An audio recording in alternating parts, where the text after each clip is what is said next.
del VIH. Y toda la práctica de hoy y toda esta semana solo nos vamos a dedicar a hablar de VIH. ¿Por qué? Porque es un tema muy importante, no solamente por el impacto en la morbimortalidad, sino también por el incremento lamentable de las cifras año a año. O sea, el VIH actualmente es una de las pandemias más terribles y que hasta ahora no conocemos fin ni posibilidad de fin cercano. Por ese motivo es que tenemos que saber con mucho detalle y con mucha precisión cómo diagnosticar, porque definitivamente todos nosotros nos vamos a enfrentar a casos de VIH. ¿Listo? Entonces, ¿cuáles son las pruebas o cuál es el algoritmo diagnóstico que yo voy a seguir para diagnosticar a un paciente con VIH? Miren, el VIH en sus primeras etapas, les hablo inclusive en sus primeros años, no da ningún síntoma llamativo, específico, característico. Por esa razón es que no me puedo fiar solo de la sintomatología. De preferencia se hace el tamizaje en general. Se recomienda que se haga al menos una vez al año tamizaje de VIH a toda la población en general, de todas las etnias, de todas las edades, de todas las inclinaciones, porque nadie está libre y las estadísticas están incrementando. Entonces, el último algoritmo aprobado por la CDC determina que la primera prueba de despistaje, de tamizaje de VIH que sería recomendable hacer es una prueba de cuarta generación. ¿Qué significa que sea una prueba de cuarta generación? Que vamos a evaluar tanto anticuerpos como el antígeno P24. Y ahora, para hablar del antígeno P24, vamos a rememorar un poquito microbiología.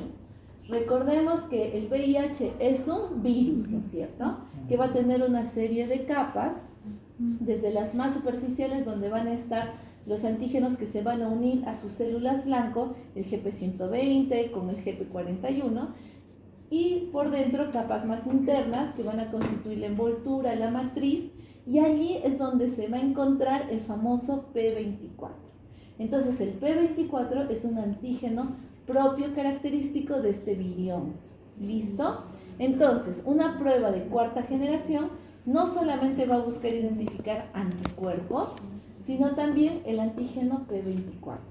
Cuando les digo prueba de cuarta generación, no solo me limito a decirles ELISA, porque ELISA es una metodología, pero hay otras metodologías que yo puedo utilizar también para identificar anticuerpo y P24. Por ejemplo, metodologías como inmunocromatografía, que son los casetcitos, esas pruebas rápidas, o también como quimioluminiscencia, que es lo que nosotros utilizamos en banco de sangre. Entonces, para que ya vayamos marcando la diferencia, lo que yo busco en una prueba de cuarta generación, anticuerpos más P24. La forma en la que yo busco esto, la metodología son diversas. Puede ser por ELISA, puede ser por quimioluminiscencia, puede ser por inmunocromatografía, que es el casetcito. ¿Listo? Entonces son cosas diferentes y se pueden combinar. Entonces, independientemente de cómo lo haga, me hicieron una pruebita rápida, una inmunocromatografía en casetcito, con P24 más anticuerpos, o tal vez doné sangre y me hicieron por quimioluminiscencia lo mismo, P24 más anticuerpos, o tal vez en un laboratorio prequirúrgico me hicieron los dos. En cualquiera de esos casos,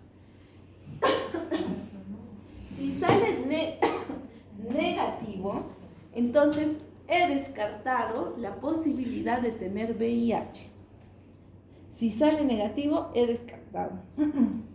Pero si sale positivo, todavía no puedo determinar que ese paciente tiene VIH. Puede caber la posibilidad de falsos positivos. Muy pocos, la verdad, cada vez menos, pero todavía puede caber la posibilidad. Entonces, al ser un diagnóstico tan sensible, yo tengo que confirmar. ¿Y con qué voy a confirmar esto? Con una prueba que también es un inmunoensayo, pero para buscar, ¿qué busco en esta prueba? Ya no busco P24, lo que yo voy a buscar son los anticuerpos contra HIV1 y HIV2. ¿Listo? Entonces, voy a buscar anticuerpos tanto contra VIH1 y 2. ¿Por qué les menciono esto? Porque el VIH existe de dos tipos, el 1 y el 2. El 1 es el más frecuente a nivel mundial y de hecho es el más frecuente en Latinoamérica, mientras que el 2 es más frecuente en África y en aquellas sociedades y en aquellas regiones que tienen un fuerte contacto con África, ya sea por el tema geográfico o por el tema histórico. Les hablo pues de países, por ejemplo, como la India, que está en contacto directo con África, como países como España, Portugal. Entonces allí cabe la posibilidad que yo diagnostique VIH tipo 2. Entonces, pido estos anticuerpos a través de este inmunoensayo de diferenciación.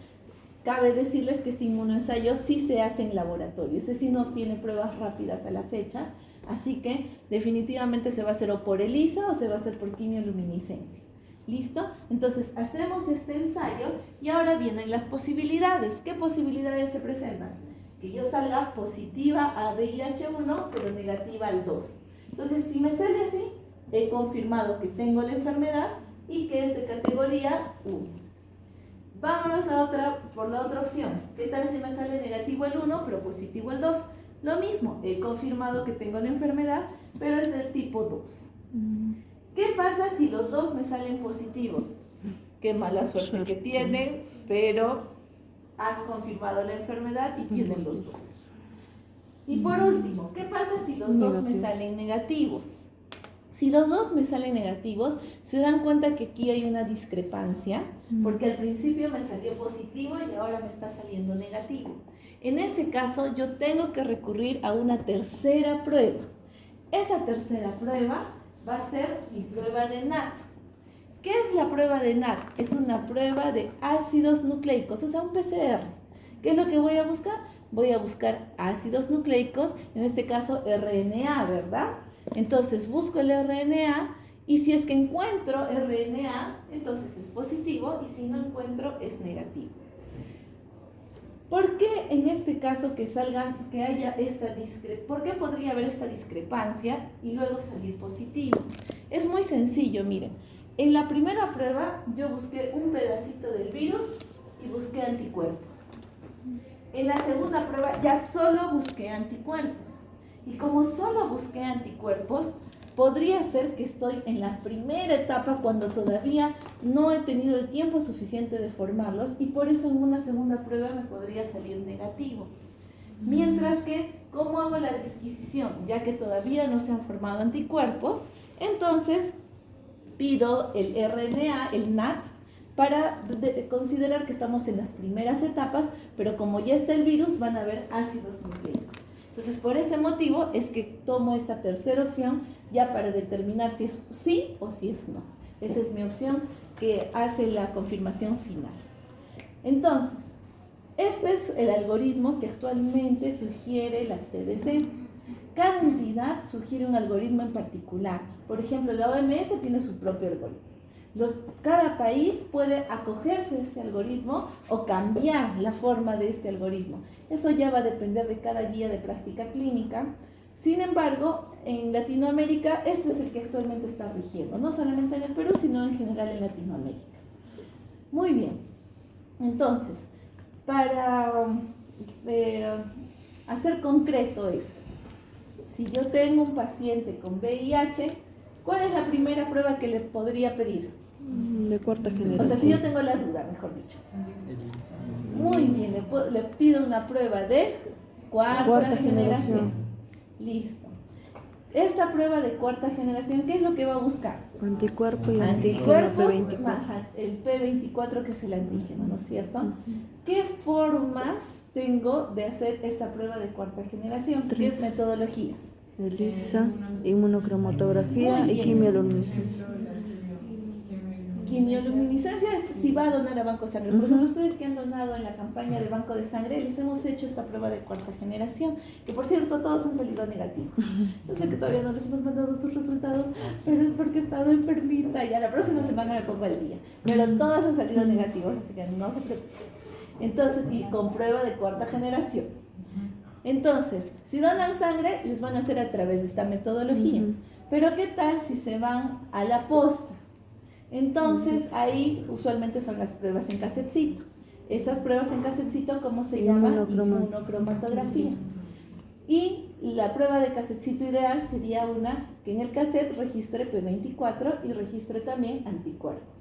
¿O qué tal si van a operarlos de algo? Entonces, en este caso, ustedes van a un laboratorio para sus prequirúrgicos, ¿no es cierto? En el laboratorio, normalmente, ¿qué les hacen? ELISA de cuarta generación.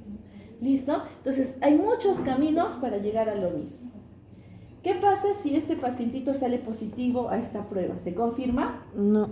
Todavía no. ¿Cuál va a ser mi prueba confirmatoria? Inmunoensayo. Muy bien. La búsqueda de anticuerpos contra VIH-1 y VIH-2 a través de un inmunoensayo de diferenciación. Por si acaso les hago hincapié que el Western blot está muerto, enterrado y nunca más va a volver a nacer. Entonces, si alguna vez les cabe la duda que el Western blot sirve para VIH, ya no. Eso ya quedó en la época de los abuelitos. ¿Listo? Muy bien, sigamos. Entonces, hacemos esta prueba de diferenciación de anticuerpos VIH-1 VIH-2.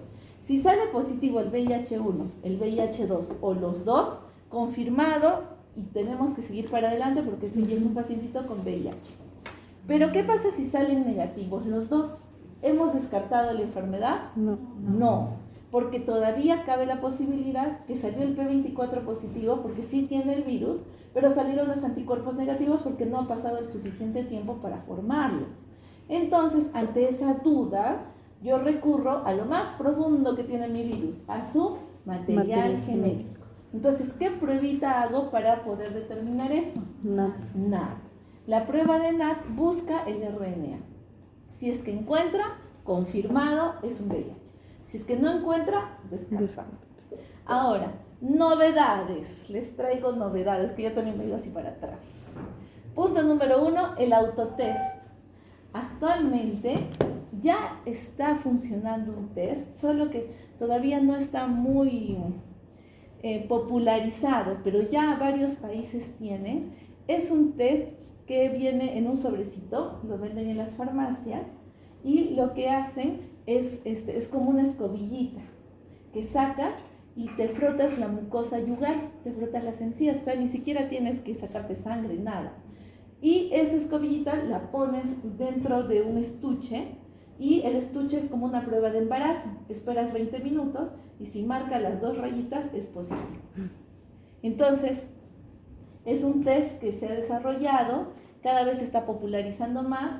No descarto la posibilidad que más temprano que tarde llegue al Perú, y la verdad han mostrado que tiene una gran adherencia a la mayoría de personas. Entonces, frente a la duda, es más fácil que una persona se vaya, se compre esa pruebita y se haga, a estar viendo un laboratorio tal vez por el hecho del miedo, ¿no? Entonces, eso está cobrando cada vez más fuerza, así que esa va a ser una posibilidad que va a venir acá junto con la primera prueba de cuarta generación. Otra cosa que también han desarrollado, que más que todo eso todavía está confinado a Estados Unidos por el costo, pero va a venir a cambiar este algoritmo de acá un par de años, y es las pruebas de NAT, pero en prueba rápida. Ya hay pruebas rápidas de NAT, o sea, de ácidos nucleicos. Entonces, aún es costoso, más o menos cada prueba está en unos $1,000, pero de acá a un tiempo esto va a ir bajando, y si se hace accesible, imagínense, ya en las postas se podrían hacer tu prueba rápida de frente del NAT y automáticamente nos saltaríamos todo esto del algoritmo. Entonces, esto que estamos aprendiendo ahora no es algo escrito en piedra, no es algo que ya está establecido, va a cambiar. Con los años definitivamente esto va a cambiar, y es bueno porque el diagnóstico temprano y el diagnóstico oportuno va a ayudar muchísimo a frenar esta epidemia. Aún, como les digo, ya están desarrolladas, pero aún el costo es lo que está limitando. Será tal vez de con los años que mejore esta situación. Muy bien, entonces, ahora viene la diferenciación entre qué pasa si es que yo no tengo el acceso, la posibilidad a una prueba de cuarta generación. Yo les apuesto que más de uno de ustedes habrán visto en las postas, en sus rotaciones, en el hospital, aplicar esas pruebitas rápidas, ¿verdad? Pero algunos de ustedes se ha puesto a leer qué es lo que medía esa pruebita rápida, si efectivamente medía P24 más anticuerpos. Les apuesto que ahora que lo hagan, ahora que vean, la mayoría de las pruebas rápidas de las postas no tienen todavía esa capacidad. En las clínicas sí he visto. En varias clínicas ya tienen las pruebas rápidas de cuarta generación, P24 más anticuerpos. Pero en las postas no. Entonces, ¿de qué generación son las que tienen las postas? Hay de tercera y de segunda generación. De primera, felizmente, ya casi nadie maneja, pero de tercera y de segunda. ¿Y cómo voy a diferenciar que es de tercera o cómo voy a diferenciar que es de segunda? Por lo que evalúa. La de tercera generación evalúa IgM e IgG del VIH, los dos. Y la de segunda solo evalúa IgG. Entonces, la próxima vez que ustedes vean una prueba rápida, lean, porque ahí dice, en el mismo casetcito, no siempre, a veces no lo ponen, pero en su gran mayoría sí dice. Y ahí van a ver qué tipo de generación es. ¿Y para qué me sirve saber esto? Para conocer el periodo ventana de las pruebas. Las enfermedades tienen, se les conoce como periodo ventana el espacio, el tiempo que demora desde que me infecto hasta que mi prueba sale positiva, ¿no es cierto? A la fecha no se ha desarrollado ninguna prueba cuyo periodo ventana sea 0, o sea, horas. No. Lamentablemente, en todos los casos, incluidos de los ácidos nucleicos, hay un periodo ventana. ¿Cuánto es el periodo ventana en cada uno? Miren. Comenzamos con el de los de cuarta generación, ¿ya? En el caso de cuarta generación, el periodo ventana aproximadamente es entre los 15 a 20 días, un promedio de 17 días. Entonces, si yo me infecté en los últimos 15, 20 días y me hago la pruebita, si es de forma inmediata, cercana, dentro de ese periodo ventana, me va a salir negativo. Pero igual es un periodo cortito. En el caso de tercera generación, esto incrementa. Ya no son 15, 20 días, sino más bien de 20 a 30 días. En el caso de tercera generación. En el caso de segunda generación, de 25 a 35 días. Y en el caso de primera generación, era de 35 a 45 días. Entonces, esos son los periodos que demora en positivizar esta prueba.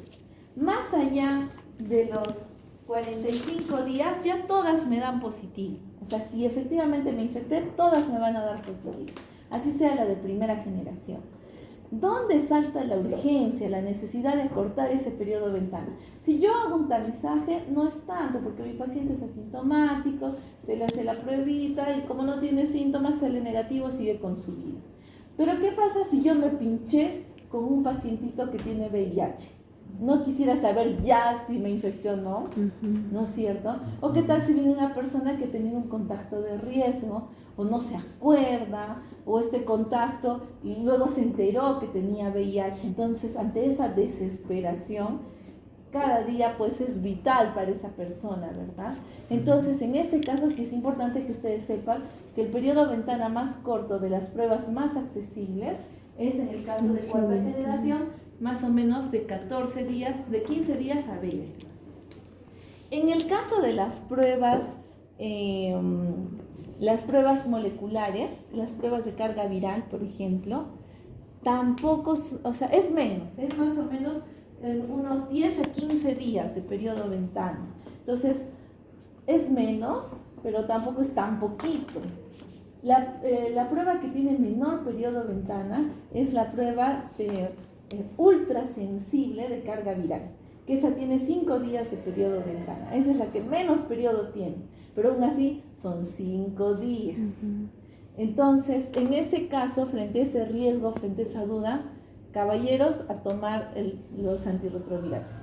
Tomar targa hasta que se pase el periodo ventana y se lleve a cabo las pruebas que corresponden. ¿Listo?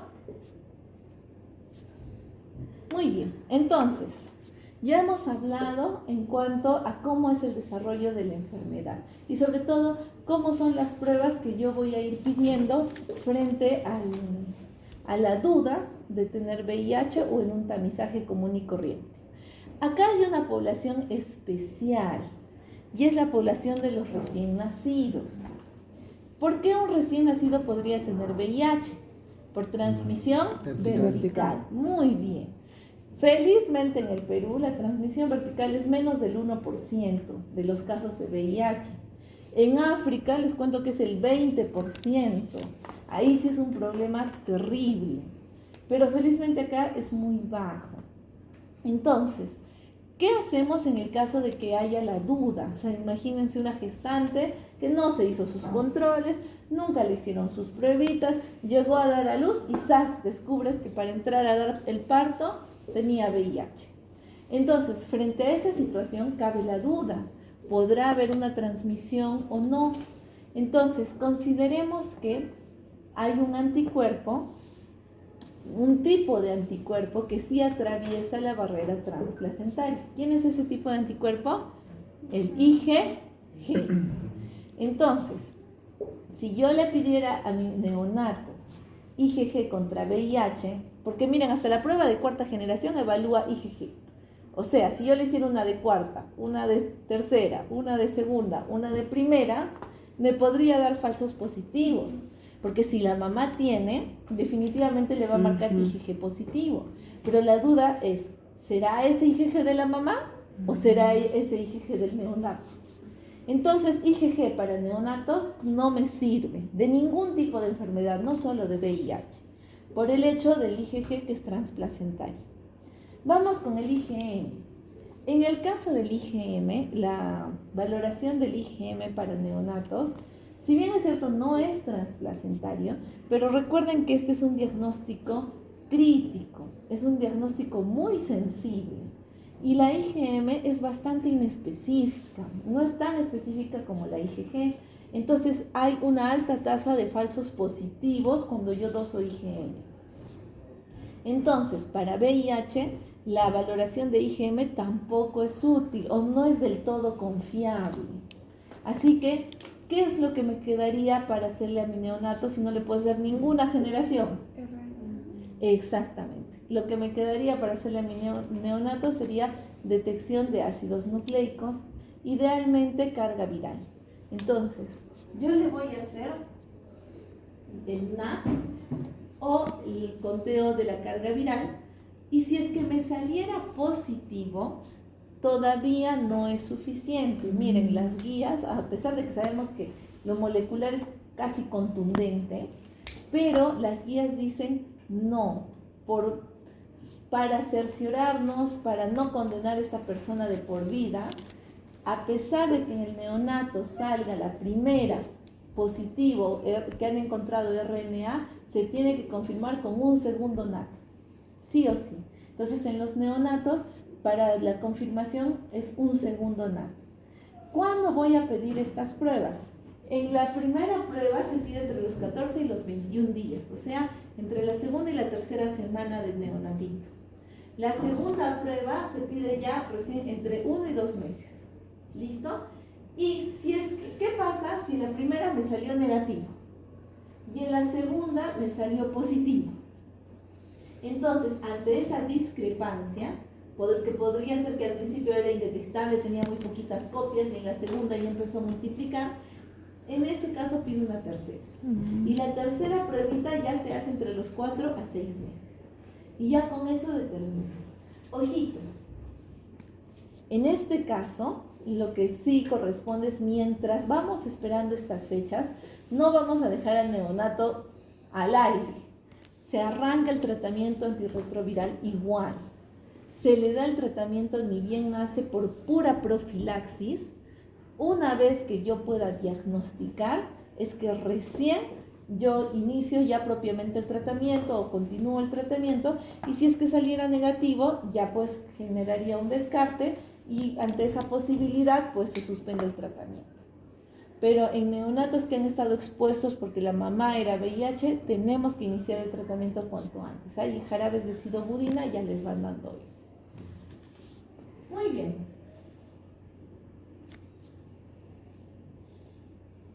Vamos ahora, ya hemos diagnosticado, ya sea neonato, ya sea adulto, hemos diagnosticado, es un pacientito confirmado con VIH. ¿Cuál es mi siguiente paso? ¿Qué más hago con ese paciente?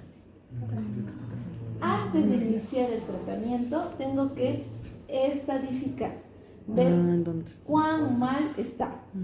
Porque no es lo mismo que recién se haya contagiado hace un mes a que se haya contagiado hace 10 años, ¿verdad?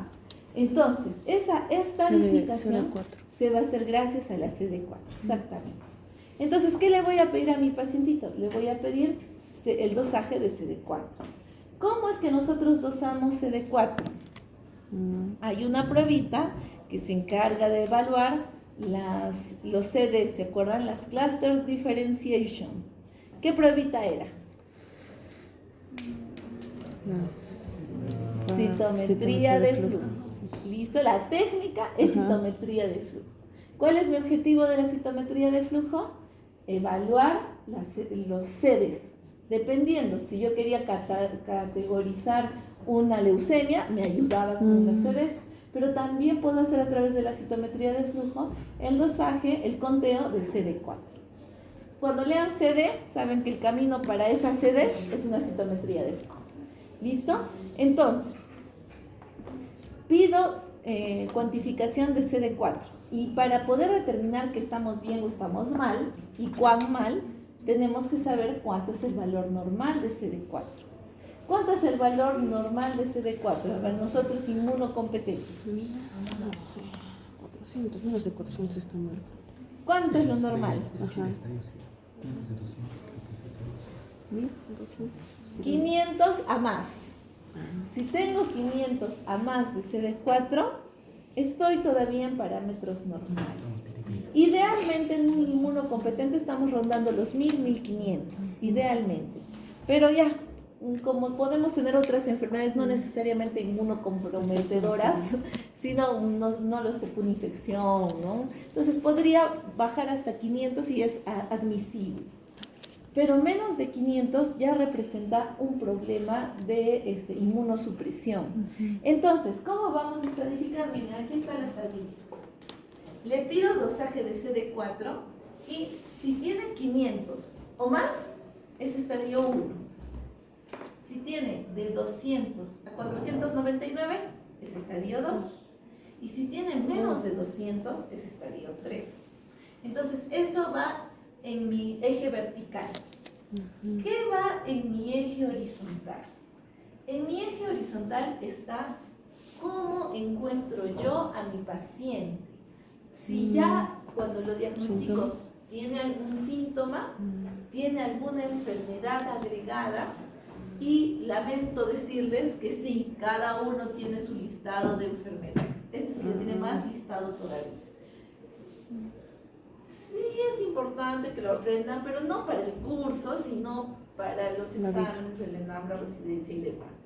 Mi recomendación es apréndanse las clásicas, las más frecuentes. Por eso hoy día vamos a tocar las clásicas, las más frecuentes. Pero más o menos para que tengan una idea. Si yo tengo un pacientito que fue a donar sangre, o sea, absolutamente asintomático, sano, lo evalué, no tenía ninguna molestia, ni siquiera carraspera, y sale VIH positivo, y yo le hago su CD4, y en el CD4 sale más de 500, entonces estaríamos hablando de un estadio A por asintomático y 1 porque su conteo es A. O sea, en el A usualmente están los asintomáticos o están las sintomatologías más leves, que podrían confundirse fácilmente con una gripe, fácilmente con una infección leve. En el C están los oportunistas. Todas las infecciones oportunistas que se les puedan ocurrir, que normalmente no pasan en los inmunocompetentes, sino en los inmunosuprimidos. Entonces ahí está la Pneumocystis jirovecii, ahí está la criptococosis, las coccidias, el Cryptosporidium, la isospora, ahí está también la tuberculosis, pero en lugares raros, claro, el Mycobacterium avium, o también la tuberculosis meningia, que eso no es frecuente en un inmunocompetente, o la miliar, que no es frecuente. Entonces, todos esos que no deberían de causar infecciones o que deberían autolimitarse están acá. Y lo demás está en el medio. Entonces, apréndanlo así.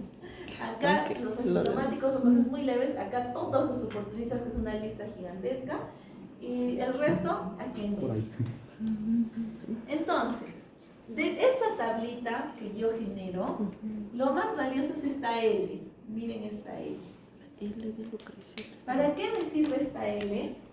Para poder determinar que mi paciente esté en estadio SIDA.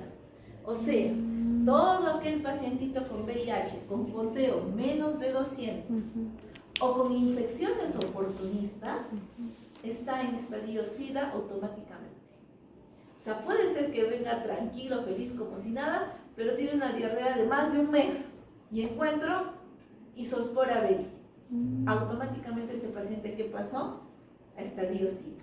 Así tenga 1500 de CD4, tiene un oportunista, está en estadio SIDA. Entonces, para eso me sirve. Y de acuerdo al estadiaje, yo voy a ver no solamente el tratamiento, sino agregar otros elementos que requieren. Y tengo que dar un tratamiento adicional, tengo que hospitalizar, tengo que ver otros factores de riesgo. Entonces, ya saben, no basta solamente con el diagnóstico, tengo que estadificar. Una vez que yo estadifico, ya inicio tratamiento, ¿no es cierto? Pero si bien es cierto, el Targa, el tratamiento ha mejorado muchísimo. Antes tenían que tomar un montón de pastillas. Ahora, ¿saben en qué consiste el Targa? No sé si ustedes han visto rotando Infecto, pero solo es una cápsula, nada más. Es una al día. O sea, es bastante sencillo de tomar. Pero, aún así, a pesar de que en esa cápsula están todos los antirretrovirales, pueden causar alteraciones o pueden causar lesiones de órgano blanco a posterior. O sea, a la larga podría producir alteraciones en las enzimas hepáticas, alteración renal, podría producir descalcificación. Entonces, por eso es que antes de iniciar el Targa, yo le tengo que pedir a mi pacientito los exámenes basales para ver cómo es que está comenzando este tratamiento. No en todos va a haber estas reacciones adversas y tampoco no van a ser inmediatas, a veces después de décadas. Pero de todas maneras yo necesito un basal para poder hacer mi seguimiento y mi control años posteriores y tiempo posterior. Entonces, ¿qué pido normalmente para mi basal? Básico, hemograma, porque hemograma siempre pedimos para todo y para todos. Después, mi perfil hepático, mi perfil renal, mi perfil lipídico, porque también condiciona o produce dislipidemia. ¿Se acuerdan cuando hicimos perfil lipídico? Ahí también hablamos que el Targa producía algunas dislipidemias. Además de eso, tengo que pedir mi densitometría ósea para ver cómo están esos huesitos, porque tienden a la descalcificación a la larga. Tengo que pedir mi EKG para ver cómo está el corazoncito, porque a la larga también puede producir alteraciones electrolíticas, alteraciones en el calcio y repercutir en el corazón. Y tengo que pedir mis rayos X para ver cómo están los pulmoncitos, sobre todo considerando la posibilidad de oportunistas. Entonces yo pido un perfil básico para tener una idea de cómo está arrancando el tratamiento, y ya una vez que inicie el tratamiento, saber si fue por culpa del tratamiento que esto empeoró o tal vez nada que ver. Tal vez comenzó con transaminasas altas y de aquí a un año sigue con las mismas transaminasas altas. Entonces no tendría por qué interrumpir el tratamiento porque ha sido un tema aparte. ¿Listo? Entonces no se olviden de eso.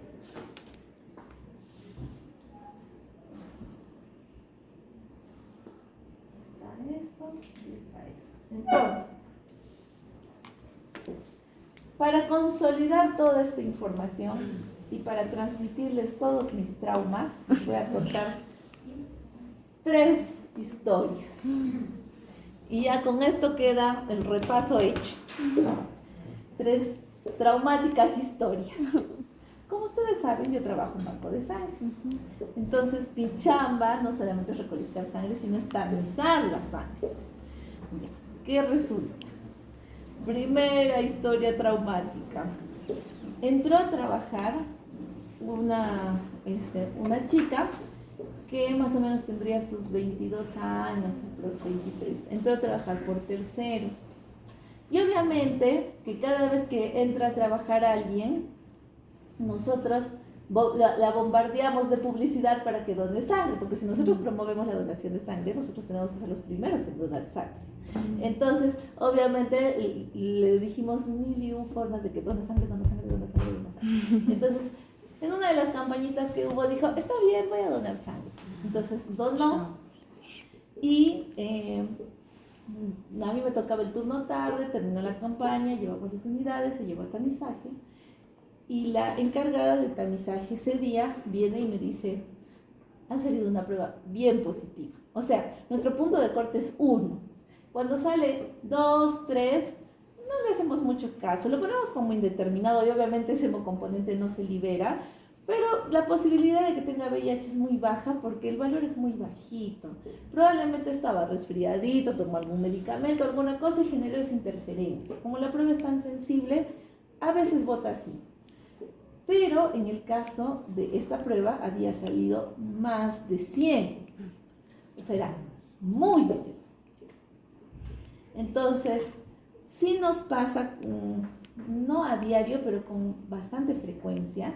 Entonces, analizamos el punto de corte, el valor, y dependiendo de eso, llamamos al donante. Si es muy alto, llamamos al donante para hacerle una nueva prueba, casi confirmado, porque por el valor, lo cuantitativo pesa bastante.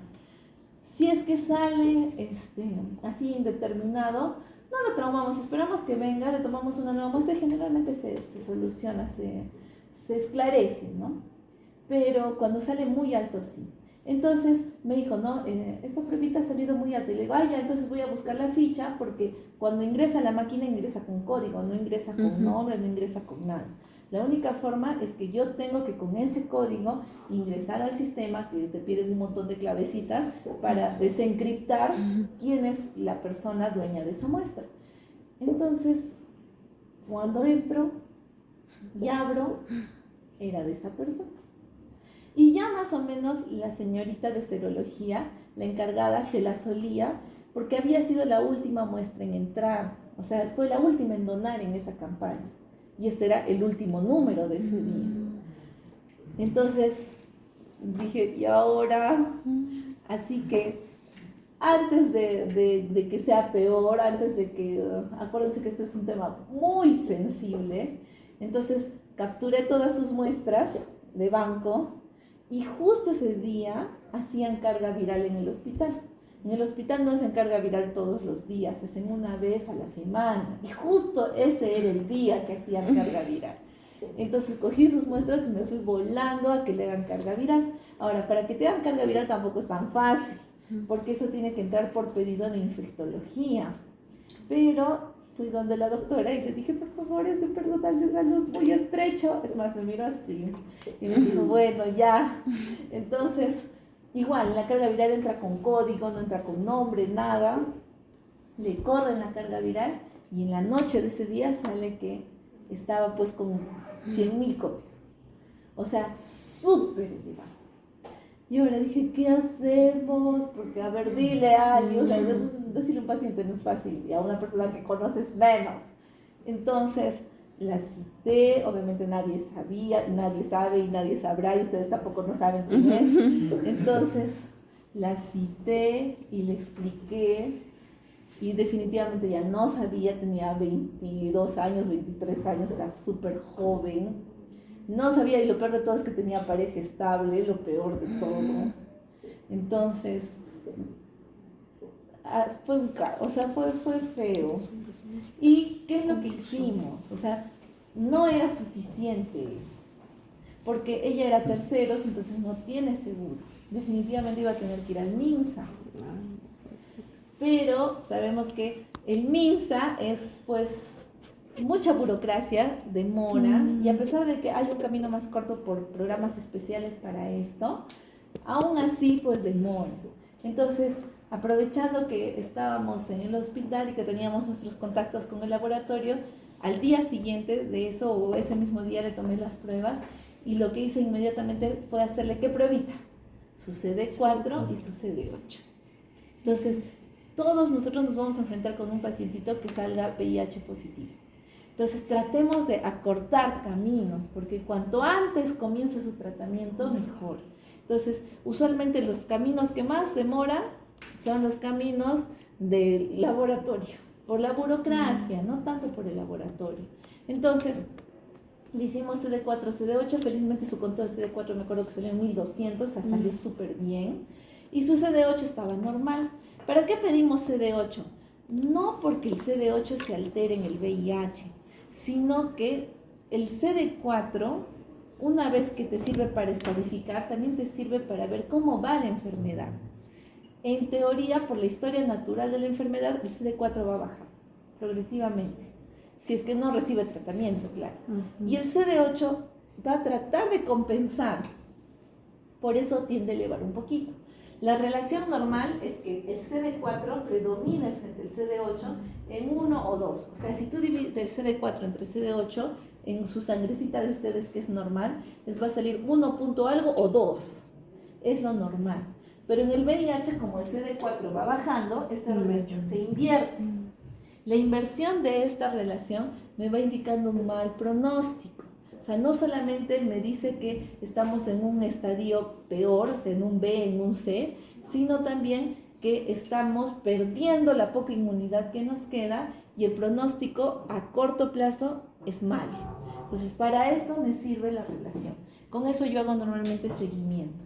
Y ya, le hicimos, felizmente salió bien en ese caso, o sea, su contagio fue hace poco, no fue hace mucho aparentemente, felizmente donó y ahí se dio cuenta.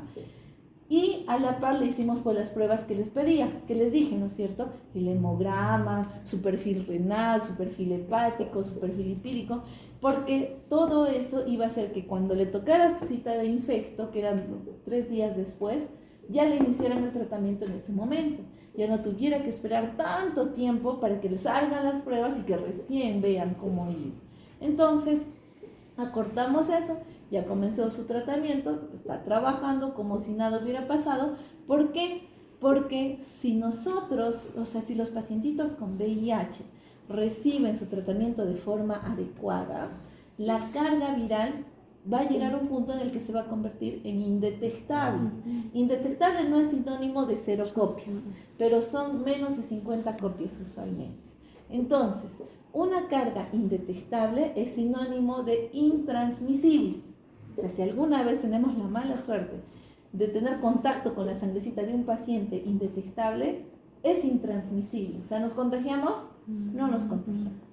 Entonces, por eso es importante el tema de que lleguen a estar indetectables, ¿no? Y es lo que busca o pretende la OMS a nivel mundial. El 95, 95, 95.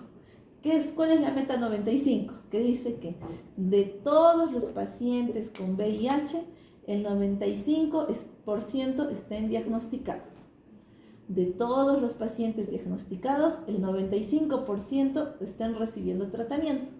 Y de todos los pacientes que reciben tratamiento, el 95% sea indetectable. Si es así, hay esperanza de frenar esta pandemia. Todavía no llegamos a esa meta, la verdad, pero es lo que pretendemos, lo que se busca. Entonces, por esa razón, es que con este casito que les cuento, hemos visto cómo ha transcurrido todos los exámenes de laboratorio, lo importante que son y sobre todo lo oportuno que deben de ser. Cuanto antes, mejor. ¿Listo? Ahora, vamos con el segundo casito para traumatizarlos más. Es que es mi día a día y es obligatorio que ustedes entiendan la magnitud. Miren, tenía un paciente que se iba a operar de corazón y para cirugía de corazón le piden 8 donantes de sangre que tienen que donar un día antes de la cirugía a la misma hora. Y esa sangrecita tiene que estar del mismo tipo sanguíneo y no se puede intercambiar. Y va a pasar de frente al tamizaje y va a pasar de frente al paciente durante la cirugía. Entonces, como no es tan fácil encontrar 8 personas que sean de tu mismo grupo, que sean aptos, que tengan tiempo ese día a esa hora, entonces a veces es complicado que los pacientes se encuentren. Pero este paciente en particular era de Mollendo, entonces peor porque ni siquiera era de acá. Sin embargo, tenía varios hijos. Entonces trajo a todos sus hijos para evaluarse y sus hijos, algunos de ellos ya tenían sus esposas, entonces trajo a sus nueras y de todos los que se evaluaron calificaron 7 y le faltaba 1 para que lo operen de corazón. Entonces justo salta que el último hijo, el hijo menor, tenía 17 años, pero un día antes de la cirugía cumplía 18. Entonces dijimos, bueno, no hay que ser tan malos, le tomamos las muestras de sangre y ya el día que cumple 18 le hacemos firmar la fichita, dona y ya tiene todo completo. Le hacemos la prueba al hijo que cumplía 18 años justo un día antes de la cirugía y le salió que tenía VIH, que tenía hepatitis y que tenía sífilis. Ese chico sí que vive la vida. Y ahora, Muy vivido. ¿qué hacemos? Llora. Yo me pondré a llorar. Entonces, segundo aprendizaje para su vida. Cuando tengan un paciente diagnosticado con VIH, además de las pruebas que les he dicho, del hemograma, lo basal para dar su tratamiento, también pidan pruebas contra ITS. También pidan. Porque al final, en Banco de Salud nosotros hacemos un pool de estudios, ¿no es cierto? Que ya están preestablecidos. Pero en la consulta diaria todo va a depender de lo que ustedes pidan. Entonces, puede caber la posibilidad que este pacientito también tenga otras infecciones, porque si se ha infectado de VIH, es que ha tenido contacto de riesgo. ¿Cuán riesgoso será ese contacto? Por eso pidan hepatitis B, hepatitis C, pidan sífilis, pidan BPH, inclusive dice la literatura que no solo pidan BPH cervical, en el caso de las pacientes mujeres, sino también pidan BPH rectal, tanto en hombres como en mujeres. Entonces también se tiene que pedir porque cabe la posibilidad que también se haya infectado de eso. Entonces va de la mano y ya pues fue todo un tema porque como le decíamos que tenía, pero lo peor de todo es como él le iba a decir a su familia que no podía donar, porque la familia hubiese preguntado por qué, y ahí lo poníamos en una situación más difícil. Entonces lo que hicimos fue que todos vengan a donar, ya él lo dejamos al final, y cuando donaron todos y los despachamos, dijimos, un ratito las camillas estaban ocupaditas, todos salieron. Y ahí fue cuando recién le explicamos, le dijimos, conseguimos un donante voluntario ese día, casi a la fuerza, le dijimos, ¡dona! Ya fue el octavo, y ahí fue cuando a él le contamos por la verdad. Y ya era su decisión comunicarle o no a su familia, pero no salió de eso, ¿no? O sea, no se expuso el caso. Pero sí era un caso bien complicado, porque tan joven y con tantas enfermedades, ya se complicaba bastante. Y la tercera, para traumatizarlos más que ya es para darles mayor diversidad a estas historias traumáticas. Era una señora que era viejita y no tenía pareja, no tenía hijos, no tenía familia, pero sí tenía mucho dinero. Entonces apoyaba bastante a la parroquia. Seminarista. Entonces, cuando ella Los seminaristas son también la iban a operar del corazón y necesitaba un montón de donantes, va a la parroquia y los seminaristas van a donar. Y uno de los seminaristas salió VIH en más de 100. Entonces, a lo que quiero ir, mi conclusión final, es que el VIH lo puede tener cualquiera. Entonces, la edad, la ocupación, el tipo de trabajo, el estilo de vida, no es determinante para tener VIH. Cualquier persona en la calle, cualquier persona en el hospital puede tener VIH. Entonces, por ese motivo es que les hago hincapié en el ABCE. Nunca se olviden del ABCE. El ABCE que les enseñé en parasitología, pero ahora lo vamos a recordar. Muy bien. Entonces, ¿qué es lo que tienen que implantarse en su cerebrito y en el cerebrito de sus pacientes?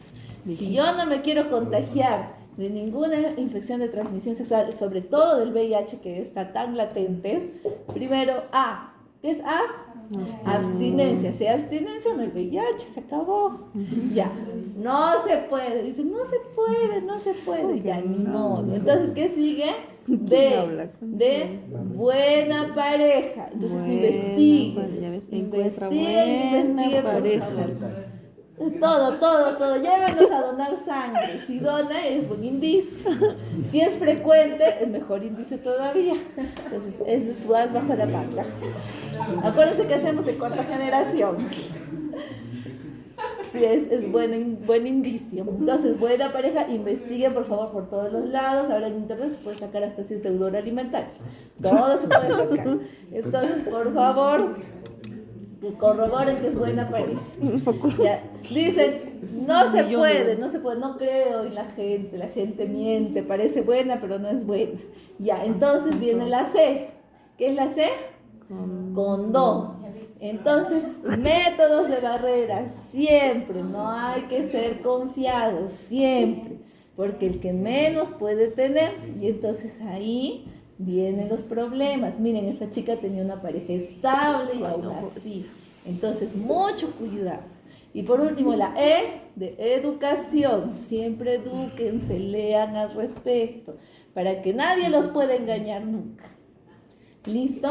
Entonces, ya saben, esta clase es mi oportunidad para lavarle su cerebrito. Muy bien. Nos quedamos en la...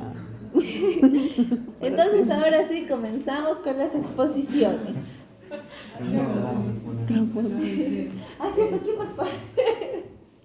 ¿A quién le tocaba? Yo expongo. ¿Sí? Ya, Steve, pásame por favor. Ya lo mandé a su WhatsApp. Chévere, vamos a descargar. El ABC ya muy bien, ahora han aprendido. Han aprendido. Sí. Debe mandarse jamás enseñanza. No, solo ha dicho 2. Pero tienes que explicarme el tema. ¿Cómo que por qué? dices? Para eso expones. No, la viejita sí. El ¿Cómo problema de qué? es cuando la lista. ¿Cómo de qué? Exposición de... No sé qué te tocará, ¿Qué pero haces? ¿Qué haces? ¿Qué expones? expones tu tema, ¿Qué ve. expones? Tu tema. No expones tu tema. Es exposición. El sílabo dice exposición de caso clínico. Cuando yo Ya, entrevistaba... pero si yo no entiendo tu caso clínico, ya, a ti te voy a preguntar. Siempre tengo que preguntar parejas sexuales y demás. Y a veces venían a donar... Gracioso. Gracias, venían a donar padrecitos. Ay, no. Ay, no. Yo no quería preguntar. Y mi jefa me decía, pregúntale, porque al principio tú entrevistas con alguien. O sea, Claro. tú entrevistas, pero alguien te sorprende. Ajá, y venía la monjita, y cómo le iba a preguntar. Su última relación sexual. Entonces, yo miraba a mi hija y la miraba a la doctora. La doctora me pregunta. Hasta que pasó ese caso, yo ya aprendí. Ay, sí. Ya desde ahí a todos pregunto. Ya no me importa, no creo en nadie. En nadie. Sí, en nadie. Wow. Así que ustedes también en consulta tienen que preguntar. ¿Yo qué? Tú más bien, tú qué. Está fea tu letra. ¿Qué es eso? Es papel para el baño. Un poquito de agüita. La compañera querida. Así nos llevamos, ¿no? ¿Te das cuenta? Haces el maltrato. Hace tiempo que no te formo a tratar, ya te he dicho. Por eso no ven. El bullying me hacen. ¿Dónde están las clases? Ya está todo desabuchonando el La botón. donación de sangre nos lleva al teléfono nuestro. Ah, sí, les voy a llegar a su WhatsApp. Aló, joven. Pero prometo que las próximas semanas. No, es que puse mi número Equipo. feo porque, o sea, estaba mal el lapicero. Entonces puedo decirle. No sé. Sospechoso.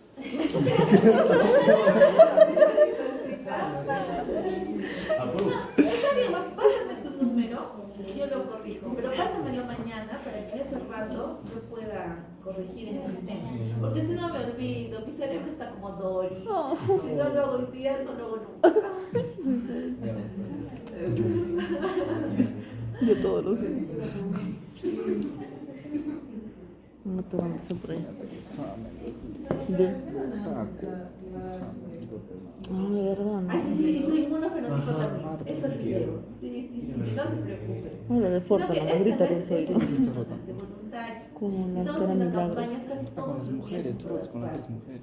No, Desde al campañas final me tocó un antiguas, varón. campañas No, me de tocó fuerza, primero pero el bueno, Piero ya Sainz. todo suma. Luego la doctora Entonces Milagros. estamos yendo a plazas, a Milagro parques, Sierra. a todas partes.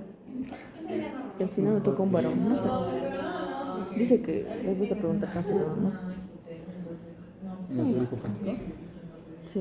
No, Es cuando que su quieran tema dice. donar, avísenme y mejor vienen al banco y ahí donan tranquilitos, como. Porque a veces en campaña están un poco Ajetreos. ajetreados, pero si quieren donar en general, me avisan. Y normalmente a las 10 que bajan los donantes, ahí vienen Yo tuve mi tranquilitos, primera donan, donación comen así. su cake, toman su cafecito, se sienten bien y ya se van. También con recuerditos. También con recuerditos también. Mi caldo de gallina, mira. Un pollo a la brasa. Un pollito a la verdad. Si no, no dono. Doctora, no me van a dar galleta. Una lata de atún. No, valiente. No te Lipotime. No desmayes. No, ¿Qué se burla del compañero?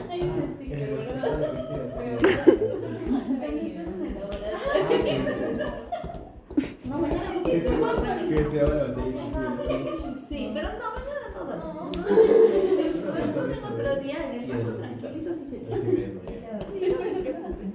¿Y por qué te desmayas? Es que cuando más se molesta mucho. Ajá, eso les Ay, da mira, no. que pasar. Sí, Sí, ¿quién le toca? ahí hacemos hemoglobina, su grupo sanguíneo y ya de la bolsita se hacen los avisajes y los inmunofenotips. De ahí igual les damos sus regalitos. Muy bien, Steve. Me tienes que explicar bien, no entiendo yo explicar. Yo voy a hacer preguntas. ¿Se puede hacer preguntas, doctora? Así, ¿no? Buenas noches, doctora. Buenas noches, compañeros. Vamos a presentar el caso de neumonía por neumocitis Girovechi. Bien, entonces se nos presenta el caso clínico. Es un paciente varón de 32 años, natural y procedente de Lima, con diagnóstico de neumonía típica que no responde a tratamiento con acitromicina. Refiere antecedente de ser portador de VIH y cursa actualmente con tratamiento antirretroviral, al cual no muestra buena adherencia, puesto que su último conteo de CD4 fue menos de 200 células. Actualmente presenta cuadro clínico de 3 semanas de evolución, caracterizado por fiebre, tos seca y disnea. Los signos vitales: el paciente presenta una saturación de oxígeno menor al 90%. Los rayos X, bueno, estoy presentando las principales alteraciones, o sea, se entiende que los demás signos vitales también son importantes, pero para el caso clínico, estos son los de mayor importancia. Entonces, la saturación de oxígeno menor al 90%, a la radiografía de tórax se muestra opacidades bilaterales en ambos campos pulmonares, en distribución periliar, a lo que se conoce como alas de murciélago o alas de mariposa. Y en cuanto al laboratorio, el dosaje de beta-D-glucano está en 91 picogramos por mililitro, teniendo un valor de referencia que debe ser menor a 31, y el análisis de gases arteriales, el PaO2 está igual a 60 mililitros de mercurio al aire ambiente, y bueno, indicativo, ya que menos de 70, pues se hace la primera sospecha es por alguna infección por neumocystis Girovechi, que es el diagnóstico del paciente. Y listo. Muy bien. No entendí. Neumocystis Girovechi es un hongo. Es un hongo oportunista. Para los oportunistas es muy importante, o sea, oportunistas frente a un paciente con VIH, es muy importante el conteo de CD4. ¿Listo? Entonces recuerden que yo sospecho de neumocystis Girovechi si yo tengo menor a 200 de CD4. ¿Listo? Entonces, pacientito que se va a presentar, antecedente VIH, CD4 menos de 200, tos, fiebre, disnea. La tos usualmente no es muy productiva. Entonces, bajo ese criterio, yo sospecho de neumocistosis. Ahora, ¿cómo hago el diagnóstico? Lo primero, si es respiratorio, lo primero que voy a hacer por criterio es tomarle una radiografía, ¿verdad? O una tomografía, dependiendo de mi acceso. Entonces, en ese caso, ¿qué es lo que voy a encontrar? Voy a encontrar infiltración en parches, vivasalos a nivel de las bases, usualmente se ubica. Es cierto, en vidrio esmerilado o en alas de mariposa, ¿ok?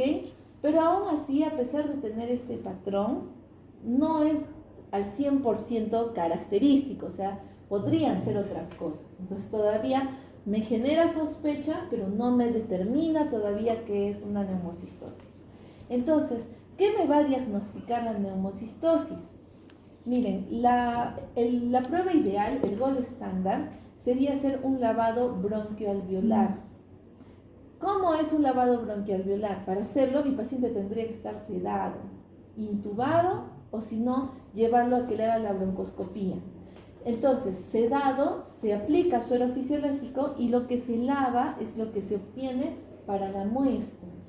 Entonces, el esputo acá no me va a servir, porque es muy superior. Tiene que ser profundo el lavado. Y ese lavado, yo le tendría que hacer una tinción. La tinción ideal es la tinción con plata, pero a veces no hay esa tinción. ¿Qué es lo que más hay en los hospitales? Por ejemplo, Yemsa. Podría ser Yemsa también que me ayude a completar para hacer el diagnóstico. Tenemos otras opciones paralelas. Por ejemplo, una de las que ha mencionado Steve es el beta-glucano. Tampoco no es 100% específico, pero que esté elevado y con todo lo demás es bastante indicativo de que sea neumocistosis. Otra opción también, el LDH. ¿Se acuerdan que el LDH es una pruebita, no es específica de nada, pero me indica destrucción celular, ¿no es cierto? Ya en neumocistosis, el LDH está particularmente elevado. Entonces, por ahí, miren, si encuentro que tiene todos estos síntomas, esta tos, esta fiebre, VIH menos de 200 CD4, veo ese patrón de vidrio esmerilado, un enlace de mariposa, y encuentro una LDH alta, ya es bastante indicativo que sea una neumocistosis. Y la otra opción sería hacer un PCR. El PCR ya es definitivo, pues porque es un diagnóstico molecular, pero el PCR es específico, o sea, tendría que pedir particularmente para neumocistosis. Entonces eso hace que sea muy caro. Yo tendría que estar casi del todo segura que es para que gaste tanto por una prueba así, de ese tipo. Entonces, no hay otras pruebas, por ejemplo, pensar en un ELISA, pensar en buscar anticuerpos contra neumocistosis, no tiene una alta sensibilidad, la verdad. Entonces, la forma de llegar a este diagnóstico va a ser uniendo varias piezas. No hay una contundente en particular. Uniendo varias piezas, y si ya mi sospecha es alta, pues un lavado bronquialveolar y con eso hago mi tinción. ¿Listo? Muy bien, vamos con el siguiente tema.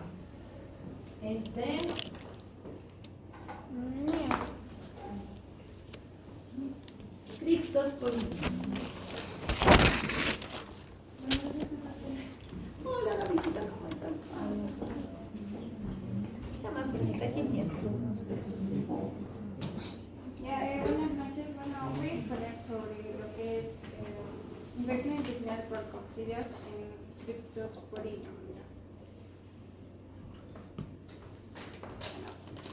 No te preocupes, yo paso a paso. Ya, bueno, vamos a tener los datos generales del paciente.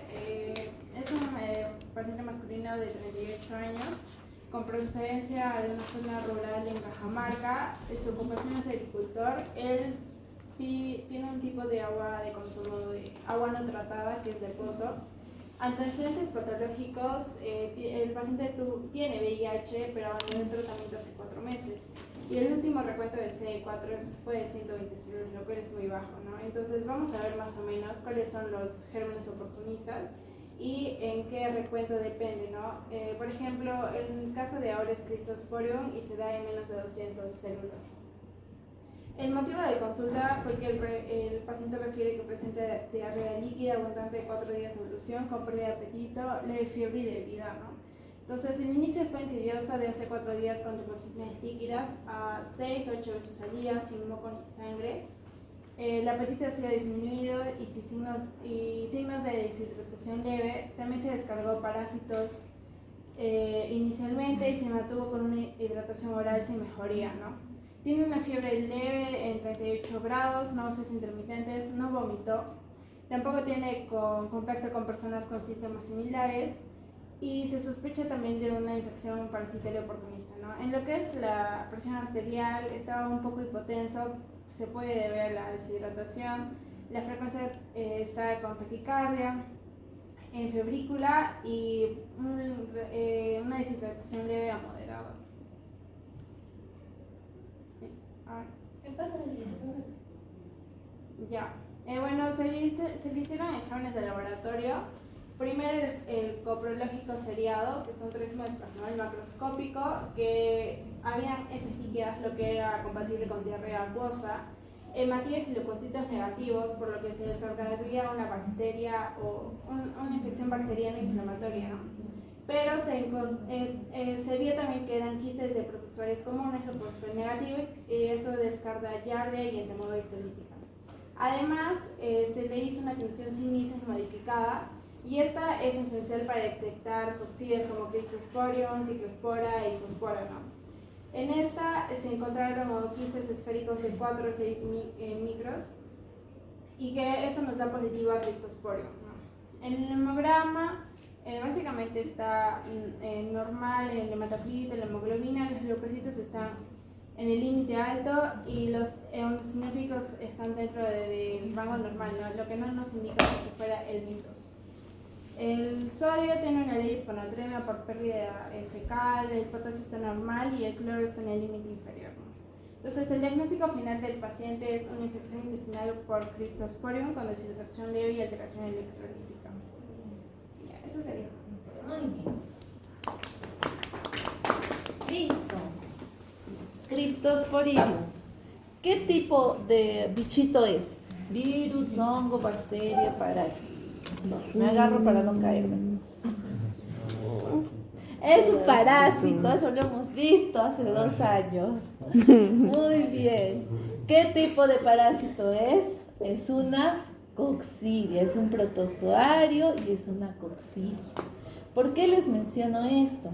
Porque las coccidias son parásitos oportunistas. Entonces, dentro de las coccidias no solamente está el Cryptosporidium, está por ejemplo la Isospora belli. Entonces, la Ciclospora cayetanensis, pero eso es más raro. Quedémonos con Isospora y con Cryptosporidium. Entonces, estos parásitos, si es que me infectaran a mí como inmunocompetente, simplemente se van a autolimitar. O sea, puede que yo no tome nada, ni agüita de hacer, y se autolimita. Porque mi sistema inmune va a ser suficiente para que desaparezca de mi cuerpo. En cuestión de días o a veces de horas, dependiendo de mi inmunidad, puedo eliminarlos. Pero ¿qué pasa en un pacientito inmunosuprimido? En un paciente inmunosuprimido, la presentación de estas coccidias es indefinida.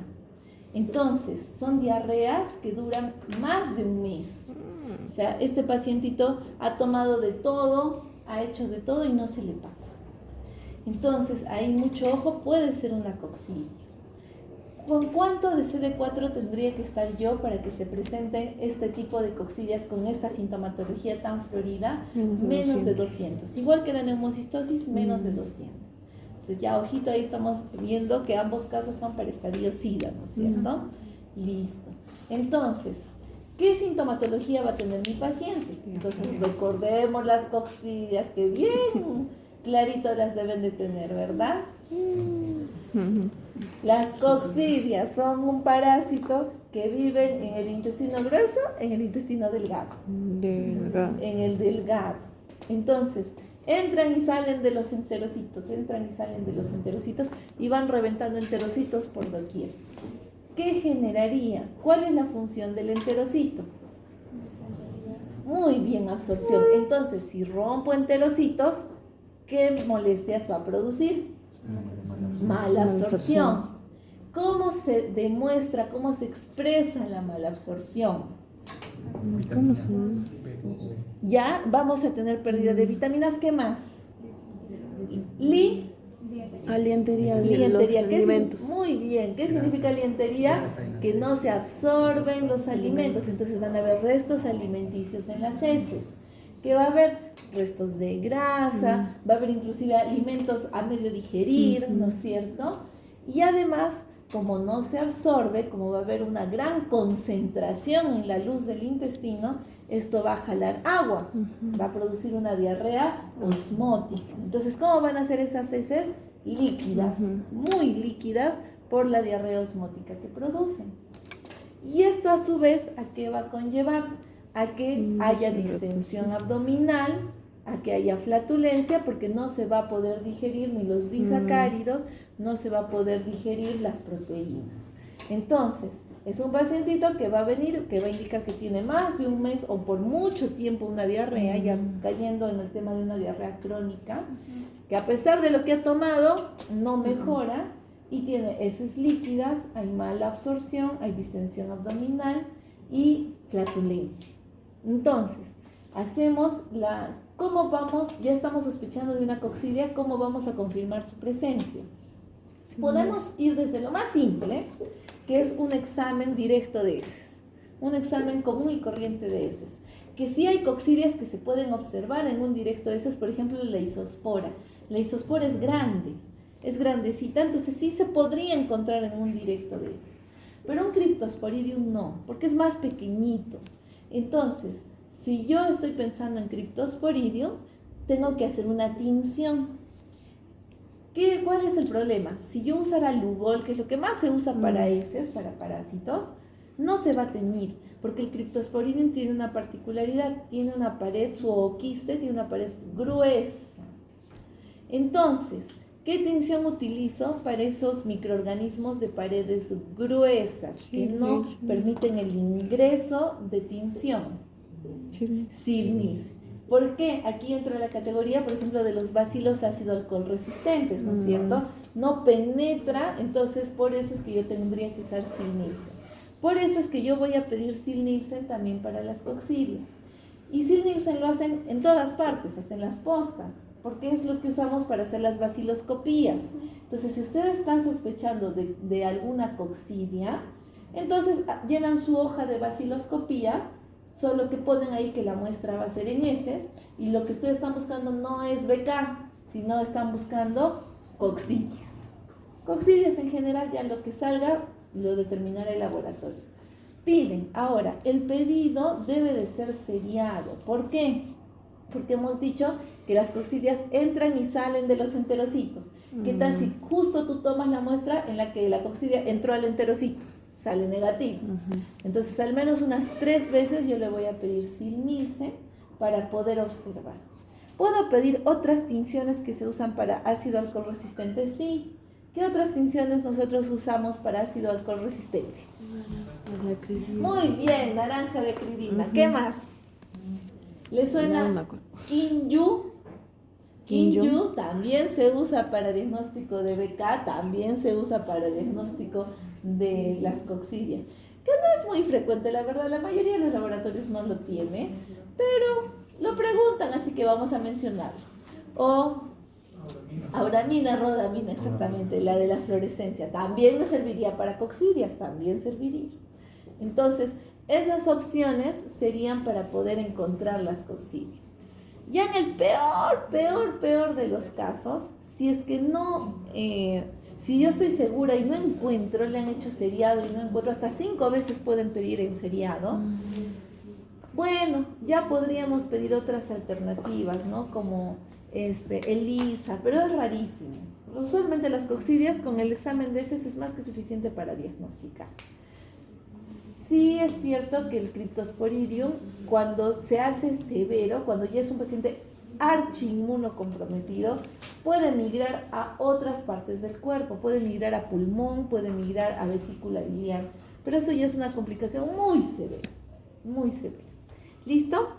Muy bien, vamos con lo último, que sería criptococo, ¿no es cierto?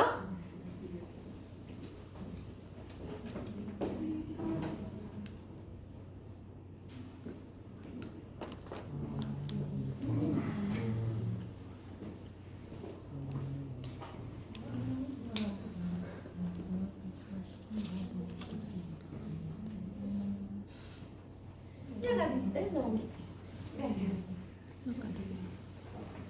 Ya, buenas noches compañeros de la noche sectora. Yo les voy a hablar sobre la meningitis por Cryptococcus neoformans. Bueno, tenemos un paciente varón de 36 años que tiene antecedente de infección por VIH diagnosticada hace 3 años, con mal control y abandono de terapia antirretroviral en el último año. Consulta por cefalea intensa de 2 semanas de evolución, de carácter holocraniano, progresiva, acompañada de visión borrosa, náuseas y vómitos ocasionales. En los últimos días, los familiares notan somnolencia, letargia y episodios de confusión. No refiere fiebre elevada ni convulsiones y bueno, también menciona que trabaja en limpieza de espacios públicos con una exposición frecuente al excremento de palomas. Ahora bueno, la meningitis criptocócica es la principal causa de meningitis adquirida en la comunidad en pacientes con VIH avanzado, especialmente en regiones con alta prevalencia de este. El riesgo se incrementa notablemente en personas con recuentos de CD4 menores a 100 células. La exposición ambiental al hongo presente en excrementos de aves es un factor de riesgo relevante, aunque la mayoría de las infecciones primarias pulmonares pueden ser asintomáticas. De ahí, en el examen físico, en el estado general el paciente se presenta somnoliento y bueno, sí responde a los estímulos verbales. Sus signos vitales tienen una presión de 115/70, frecuencia cardíaca de 90 latidos por minuto y frecuencia respiratoria de 18 y una temperatura de 36.2. En el examen neurológico va a presentar rigidez de nuca, signos meningios positivos, el carroningio del Brudzinski y una focalidad motora sensitiva. Y bueno, acá la parte importante es el fondo de ojo, que va a presentar papiloma bilateral. En el cuadro cefagudo, con cefalea persistente, puede tener alteración del sensorio, signos meningios, es típico de la meningoencefalitis criptocócica en los pacientes inmunosuprimidos. Y bueno, la presencia del papiloma va a sugerir hipertensión intracraneana, que es una complicación frecuente de esta infección. En el laboratorio vamos a presentar un hemograma con leucocitos AC4000, una linfopenia marcada y CD4, 38 células. En el bioquímico va a tener una glucosa sérica de 85 miligramos por decilitro y la función renal y hepática van a estar conservadas. El líquido cefalorraquídeo tiene una presión elevada de 340, es de aspecto claro, la glucosa es de 28 y la glucosa sérica es de 85 miligramos, la proteína de 110 miligramos por decilitro y 12 leucocitos. En tinta china va a salir positiva para la levadura encapsulada y como antígeno criptocócico cefalorraquídeo también va a salir positivo y el cultivo, por último, va a presentar crecimiento de Cryptococcus neoformans. Esta infección se caracteriza porque el líquido cefalorraquídeo va a tener una presión de apertura elevada, velocitosis linfocitaria discreta y la hipoglucorraquia con proteinorraquia moderada.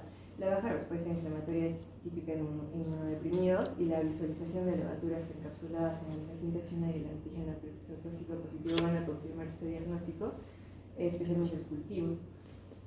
Ahora, por último, también vamos a tener el examen imaginológico. Se le va a realizar una resonancia magnética y se van a observar pequeñas áreas redondeadas en los ángulos basales que se corresponden a acumulaciones de material gelatinoso. Estas áreas son típicas de la infección y se conocen como los pseudoquistes gelatinosos. Como tratamiento, al paciente se le va a aplicar anfotericina B liposomal, que es la anfotericina más bajita, con menos daño, 4 miligramos por kilo al día intravenoso, más flucitosina de 100 miligramos por kilo al día vía oral en 4 dosis durante al menos 2 semanas. También va a tener una fase de consolidación con fluconazol de 400-800 miligramos por día durante 8 semanas. Y la fase de mantenimiento con fluconazol se reduce a 200 miligramos al día por mínimo un año o hasta la recuperación inmunológica. Vamos a realizar controles de hipertensión intracraneana con funciones lumbares variadas, si persisten los síntomas o la presión elevada. Y bueno, iniciar o reintroducir la terapia antirretroviral es bien importante, la estabilización clínica para evitar el síndrome de reconstitución inmune. Acá el tratamiento antifúngico combinado es esencial para erradicar este hongo y reducir la mortalidad. El control de la presión intracraneana es fundamental, ya que justo su elevación de esta es una de las principales causas de muerte. Y bueno, la profilaxia secundaria con fluconazol previene recaídas mientras persista la inmunosupresión.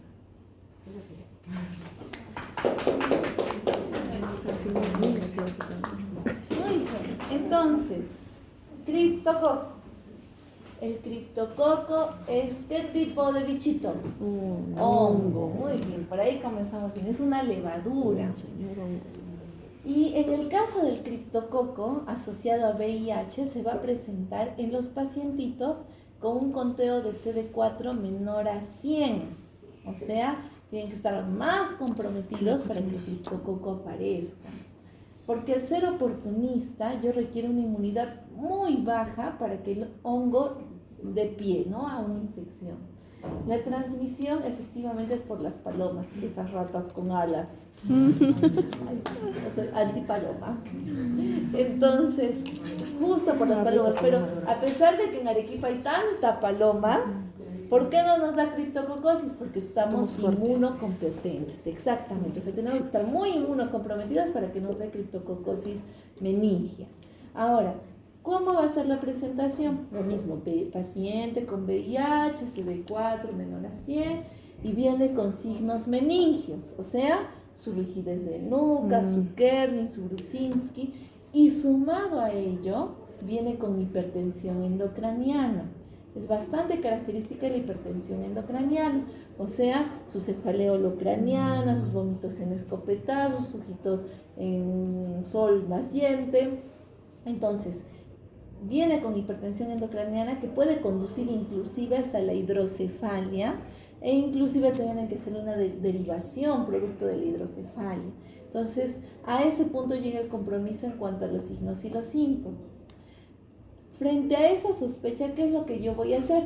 Si está tomando sistema nervioso central, si hay signos meningios, es inevitable que yo haga una punción lumbar, ¿sí o no? De primera instancia. ¿Qué voy a encontrar en la punción lumbar? Las alteraciones primero, en cuanto a la cantidad, en cuanto al recuento. Sí va a haber un recuento elevado, pero no muy elevado de leucocitos, porque los hongos generalmente se consideran infecciones subagudas, entonces no elevan tanto, pero lo que elevan va a ser a predominio mononuclear, principalmente linfocitario, o sea, los linfocitos son los que van a estar principalmente elevados.